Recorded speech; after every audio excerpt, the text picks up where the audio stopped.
मैं डॉक्टर सुभाष संझा, senior clinical haematologist, Mithila haematology clinic, अपने जो जनताओं के सामने ब्लड से संबंधित जो बीमारियां हैं उसका जो मैं समय समय पर प्रेजेंटेशन दे रहा हूं सोशल मीडिया पे, उसी के करीब में आगे एक कदम है। और पिछले वीडियो में मैंने डिस्कस किया था कि आईटीपी क्या है और इडियोपैथिक थ्रोम्बोसाइटोनिक पूरा या इम्यून थ्रोम्बोसाइटोनिक पूरा क्या है। तो प्लेटलेट डिसऑर्डर का जो मोस्ट कॉमन कॉज आईटीपी होता है, लेकिन इसके अलावा भी बहुत सारे रेयर प्लेटलेट डिसऑर्डर हैं जिसकी डायग्नोसिस अधिक चैलेंजिंग है और ट्रीटमेंट भी दूसरे प्लेटलेट डिसऑर्डर से चैलेंजिंग है। तो हम लोगों ने इस बात पर चर्चा की थी कि प्लेटलेट डिसऑर्डर या तो एक्वायर्ड हो सकता है या कंजेनाइटल। तो आज हम लोग डिस्कस करेंगे कि जो प्लेटलेट डिसऑर्डर जन्मजात बच्चों में या रोगियों में पाया जाता है वो कितना एक्वायर्ड प्लेटलेट डिसऑर्डर से कितना भिन्न है, उसकी डायग्नोसिस कितनी अधिक चैलेंजिंग है, उसका ट्रीटमेंट और भी कॉस्टली और चैलेंजिंग है।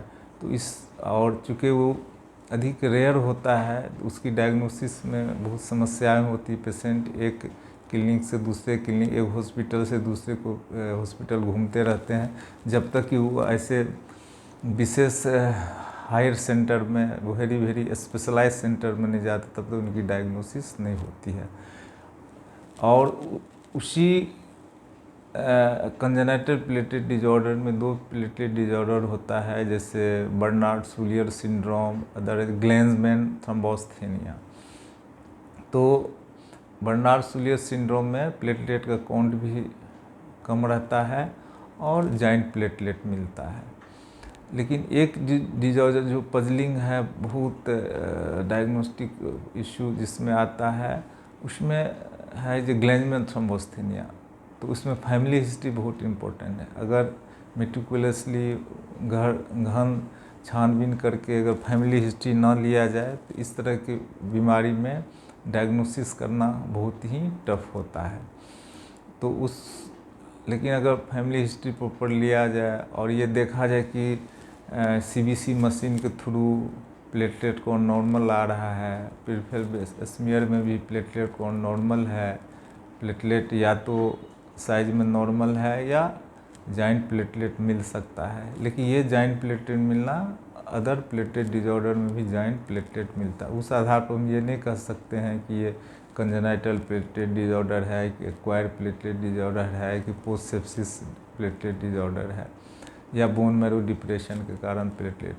इसके लिए हम लोगों को स्पेशलाइज टेस्ट की ज़रूरत होती है। फैमिली हिस्ट्री के आधार पर हम लोग बहुत ही स्पेशलाइज सेंटर पर भेजते हैं रोगियों को, और वहाँ उन लोगों का प्लेटलेट फंक्शन इससे होता है, जिसमें कोई दवा दे के, जिसको हम लोग प्लेटलेट एगोनिस्ट बोलते हैं, दे के और उसको प्लेटलेट के उस चैनल से गुजारा जाता है जहाँ वो दवा कोटेड रहता है, और वो देखा जाता है कि वो दवा के प्रेजेंस में प्लेटलेट का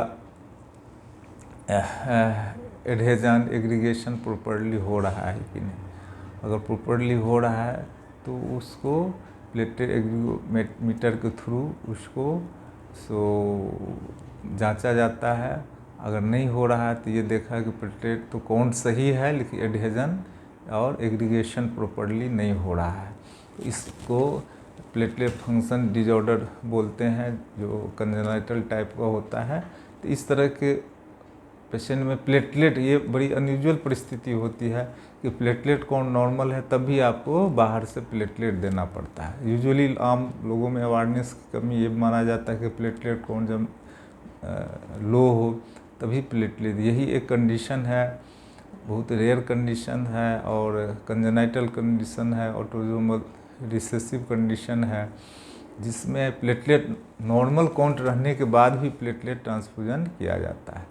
इस तरह के पेशेंट में RDP, random platelet donor, single donor SDP platelet दिया जाता है। और जब तक प्लेटलेट काम करता है, यानी उसमें एंटीप्लेटलेट एंटीबॉडी नहीं बनता है, यानी प्लेटलेट रिफ्रैक्ट्रीनेस नहीं आता है, तब तो हम लोग उस पेशेंट को ब्लीडिंग के दरमियान या ऑपरेशन के दरमियान प्लेटलेट के थ्रू उसका मैनेजमेंट करते हैं। लेकिन जब प्लेटलेट काम करना उसमें बंद कर देता है, that is called platelet refracting, उस कंडीशन में हम लोग एक नई दवा जो है सो फैक्टर 7 बाईपासिंग एजेंट भी यूज़ करते हैं। तो इस तरह से नई टेक्नोलॉजी, नए ट्रायल के आधार पर ये साबित हुआ है कि ग्लैंडमैन थ्रोम्बोस्थेनिया में इसमें प्लेटलेट एडहेजन की आस्थेनिया है, यानी वीकनेस है, प्लेटलेट एडहेजन एग्रीगेशन प्रॉपर्ली नहीं होता है काउंट नॉर्मल रहने के बाद भी, तो उस कंडीशन में फैक्टर 7 हम लोग दे सकते हैं। और ये फैक्टर 7 हम ब्लीडिंग के दरमियान दे सकते हैं। आम प्लेटलेट थ्रोम्बोसाइटोपेनिया आईटीपी की तरह इस बीमारी में भी ब्लीडिंग का सिम्टम कमोबेश एक ही जैसा होता है। उसमें भी नेजल ब्लीडिंग, कुटेनियस स्किन चर्म ब्लीडिंग, गम ब्लीडिंग, या लड़कियों में मिनोरेजिया, इस तरह की प्रेजेंटेशन हो सकता है। तो चूँकि ये ऑटोसोमल रिसेसिव है, तो इस केस का प्रेजेंटेशन मेल फीमेल दोनों बच्चों में हो सकता है। और जब ये डायग्नोसिस प्रॉपर्ली हो जाता है तो हम लोग ये कोशिश करते हैं कि इसको regular platelet transfusion, RDP SDP देते रहें जब भी पेशेंट को ब्लीडिंग हो या कोई ऑपरेशन प्लान हो उस दरमियान। लेकिन ये काम करना अगर बंद कर देता है तो हम लोग नोवो 7 फैक्टर 7 बाईपासिंग एजेंट का यूज कर सकते हैं। चूँकि ये बीमारी की डायग्नोसिस बहुत चैलेंजिंग है और ये डायग्नोसिस हर सेंटर पर पॉसिबल नहीं है, इसके लिए हम लोगों को पेशेंट को हायर सेंटर पर भेजा जाता है। वहाँ से जब पेशेंट डायग्नोसिस होकर बिहार में आते हैं तो हम लोग इस तरह से उसका इलाज करते हैं। और हमारा आज के प्रेजेंटेशन में फोकस है कि बिहार सरकार में फैक्टर 7 की उपलब्धता है। ऐसे तो माना जाता है कि हीमोफीलिया में जब एंटीबॉडी बन जाता है, यानी हीमोफीलिया विथ इनहिबिटर हो जाता है, उसमें नोवो 7 दिया जाता है। लेकिन उसके अलावा भी ये एक इम्पोर्टेंट कंडीशन है जिसमें हम लोग फैक्टर 7 देके रोगियों का इलाज कर सकते हैं।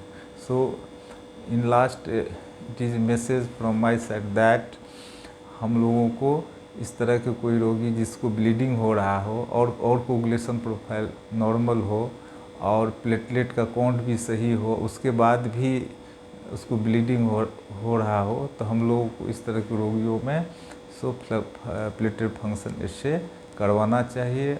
और फ्लो साइटोमेट्री करके भी हम लोग दे सकते हैं कि इसका जो प्लेटलेट के मेम्ब्रेन में जो एंटीजन होता है CD41A, CD61, ये इसकी तो कमी नहीं है। तो ये एक दूसरा तरीका भी इसके डायग्नोसिस का है। तो दो इम्पोर्टेंट टेस्ट है प्लेटलेट फंक्शन इससे, other is flow cytometric assessment of concentration of CD marker that are expressed on membrane of the platelet. इस तरह से हम लोग डायग्नोस करके हम लोग आगे बढ़ सकते हैं। तो इस तरह के बहुत रेयर डिजीज में अवेयरनेस की बहुत ज़रूरत है और प्रेजेंटेशन का मकसद यही है कि इस तरह के रेयर डिजीज़ों में भी लोगों को जागरूकता आए और रोगियों का जान बचाया जा सके। बहुत बहुत धन्यवाद।